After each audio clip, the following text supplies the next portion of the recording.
What a weekend for Leicester, Jamie. That was amazing. Amazing. Just a real moment for them. Amazing, just to have that sort of the moment, the winning. I thought they were fantastic. The goal was incredible, and you know what sort of was the standout thing was for me was the when the final whistle went, just the players all together, the sort of the connection they've got with the owners, with the fans. You know, they're all kind of. I mean, I'd love Spurs to be like that, and I feel like Leicester now have become, and I don't care what anyone says, and they talk about a Big Six football club. Leicester City are a Big Six football club. You know, the way they run the place, the way they do business, the way they back their manager.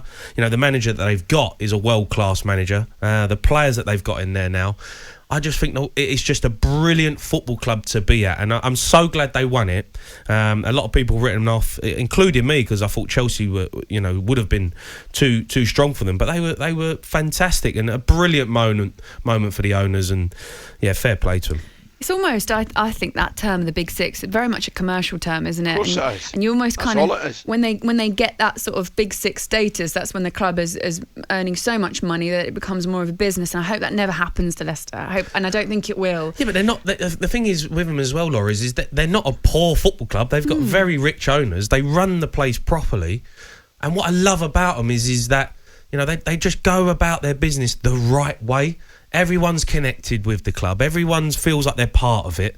The fans all feel part of the football club, and that there's communication. You can see the way, you know, Schmeichel and that, they're all hugging the owner. Like, that would never happen with Spurs. You'd never see Daniel Levy running on the pitch and, you know, picking up the trophy and cheering together. Like, that is what a football club should be like. No one would know who Kroenke is. Do you know what I mean? If Kroenke came onto the pitch and started hugging the fans and hugging the players, they wouldn't even know who he was. I know, and that's what's so disappointing, that, you know, this Big Six sort of, as you rightly say, the commercial Big Six, which is nonsense. Leicester are a Big Six football club. They're in there, they're consistent. I guarantee you over the next 3 or 4 years, they will consistently finish higher than Spurs and Arsenal.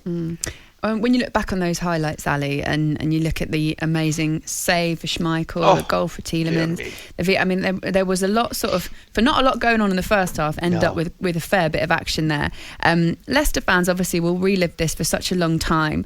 It was very important to them, and also I think really quite important to the FA Cup in general, just to kind of go, there you go, it's still there, people still love this. It was a shot in the arm for the FA Cup. It was a shot in the arm for football. We spoke about it earlier. You know, that's the photograph of the weekend for me. I mean, Alisson's goal was remarkable and very emotional and brilliant. But to see that owner hug that FA Cup like a baby, like a child, it would bring a tear to a glass eye, man. It was magic, absolutely magic. It was. I mean, I'm looking at him, and you could just see how much it meant. You know, and it was fantastic. And I'm thinking, 3 weeks earlier, you're laughing at that line, aren't you? I love it. You come out with some belters. Where'd you find them?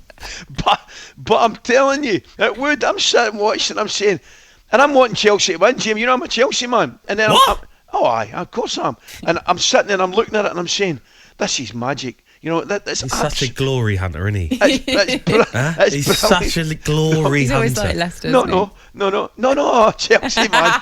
But that picture at the end of the game was a shot in the arm for football, and it was a shot in the arm that every supporter needed after that, you know, European Super League nonsense.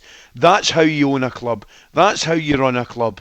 Magic it was. I'm going to read you something that Ian Ladyman wrote. The sound you heard from North London on Saturday evening was not just a football crowd, it was the sound of English football finally getting up off its knees on a cold late spring day in the capital.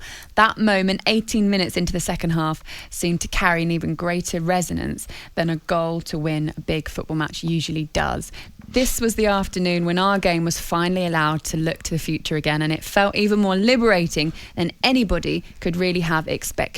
I think he summed that up quite nicely, really. He's got away with words, Ian, hasn't he? It was just wonderful, and obviously Chelsea fans, we do sort of, I mean, bad for you, but great to see fans back in. Great moment for Leicester as well. I know that you're going to have a lot of arguments about this offside rule. and ultimately it is the rule, isn't it? That's kind of what you have to pick on here, is the rule and how it's implemented. Yeah, but it's just the lines and the way they do it and the camera angle.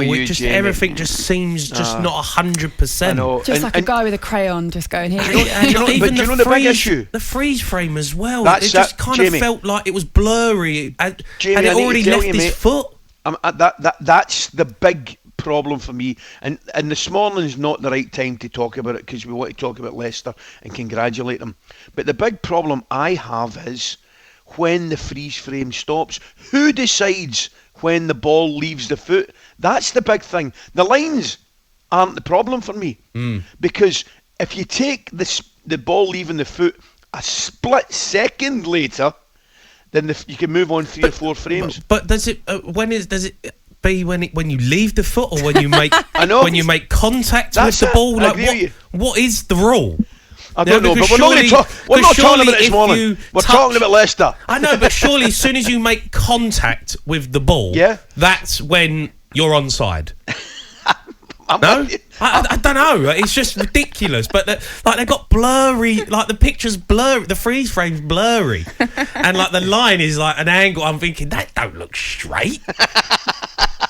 I'd love to see Jamie in the VAR. Be great. I'd love it. I'd love to see him. It'd be brilliant if they went the whole hog and just did it with crayons and they did it with a line. They're as well doing that. It's ridiculous, right? Yeah. So we got £1 billion, show really with Premier League, and you're telling me that you can't really get that right. I'm voting for Jamie to get into the VAR booth with an Etch-a-Sketch. I'd love that. That would be great. I would officially buy you the cranes to do that. Talk Sport Breakfast with Laura Woods, Monday to Wednesday mornings 6 till 10 on AM, on DAB, via the Talk Sport app and on your smart speaker. Talk Sport.